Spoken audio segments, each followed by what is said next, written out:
This is Raptor, the Philippines' very first indigenous unmanned aerial vehicle system. Developed between 2019 and 2020, this aircraft marked a turning point not just for local aerospace engineering, but for the country's ambitions in modern defense technology. This is Motor Authority Philippines, and today we are diving deep into the story behind the Raptor, how it was built, why it matters, and what it could mean for the future of Filipino defense and innovation. Let's get into it. Back in 2019, the Department of National Defense and the Philippine Air Force were looking for more cost-effective, responsive solutions to surveillance and intelligence missions. At the time, the Philippines had limited indigenous drone capability, relying mostly on foreign tech. Importing drones was expensive, and it didn't guarantee full control over the tech itself, especially not for strategic military applications. Enter a team of engineers and researchers, many of them trained locally, under the Advanced Science and Technology Institute, ASTI, in collaboration with the Department of Science and Technology, DUST. They weren't just aiming to make a drone. They wanted to make history. The goal? To develop an all-Filipino drone platform, a modular, scalable, and capable of both civilian and military missions. Thus, Project Raptor was born. Now, the name Raptor might remind some of the F-22, but this UAV had different goals in mind. The Filipino Raptor was designed for surveillance, reconnaissance, and disaster response, not combat, at least not initially. But don't let that fool you. The capabilities they packed into this platform were serious. Let's talk specs. The Raptor featured a fixed-wing configuration with composite lightweight materials, designed for optimal endurance and altitude. With a wingspan of around 4 to 5 meters and a payload capacity tailored for high-resolution cameras and thermal imaging systems, the drone could fly missions that lasted up to several hours, covering large geographic areas. That means real-time surveillance for maritime patrols, border monitoring, or post-typhoon assessments, are a crucial capability for an archipelago like the Philippines, where terrain and scattered islands make conventional monitoring expensive and slow. But here's what really made the Raptor different: it was developed entirely in the Philippines. From the airframe design to the flight control system and telemetry, everything was built locally. They didn't just import parts and assemble them. They wrote the code. They built the software. They tested the wings.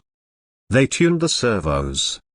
And more importantly, they did it on a modest budget compared to what similar platforms cost globally. Let's pause on that.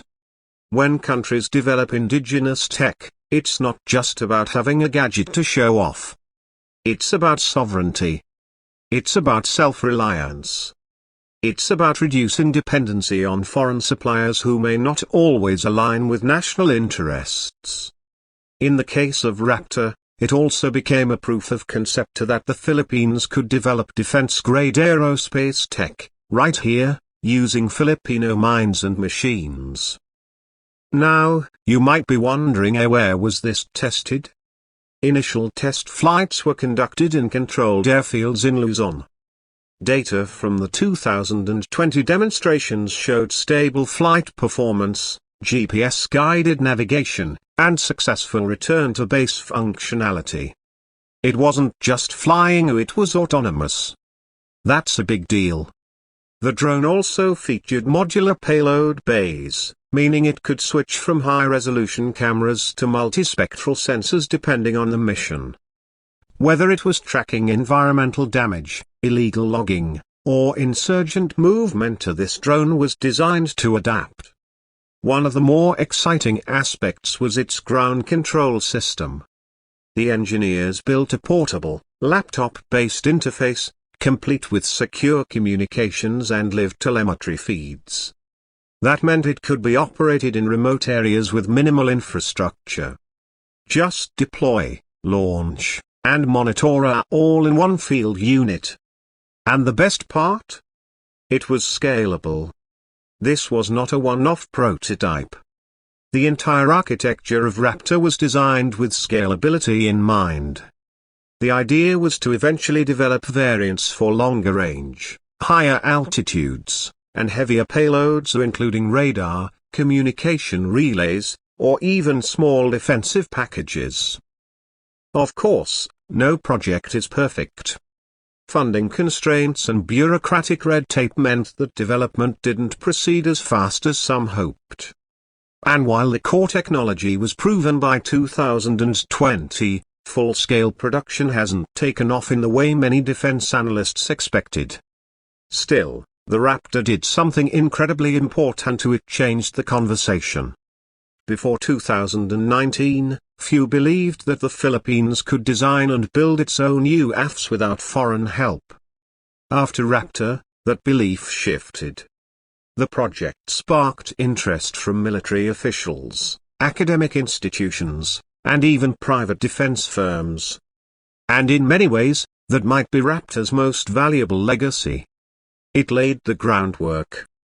Since the Raptor's debut, we've seen more research projects spin off from its designer hybrid VTOL drones, solar-powered UAVs, and even talk of AI-enhanced flight systems. While most are still in development, they all trace back to one thing: that first successful flight of a locally made drone.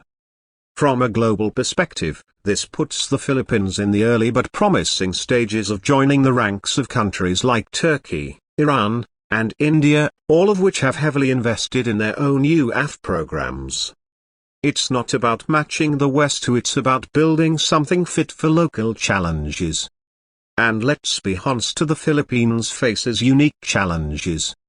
Typhoons, insurgencies, border incursions, illegal fishing, smuggling. Surveillance isn't a luxury, it's a necessity. The Raptor is more than a drone. It's a symbol.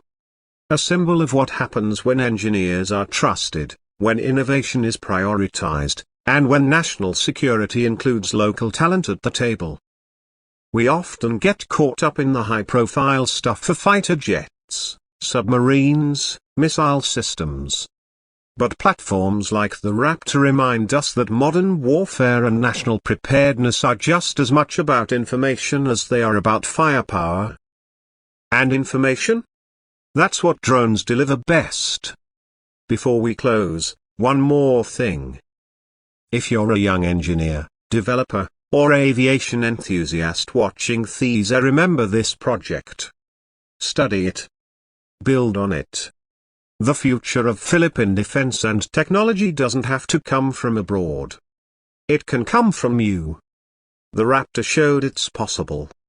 And with the right support, the next breakthrough in Filipino aerospace might be just around the corner. Thanks for watching Motor Authority Philippines.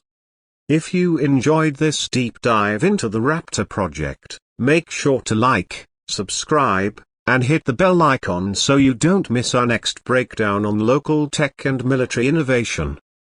We'll see you in the next video.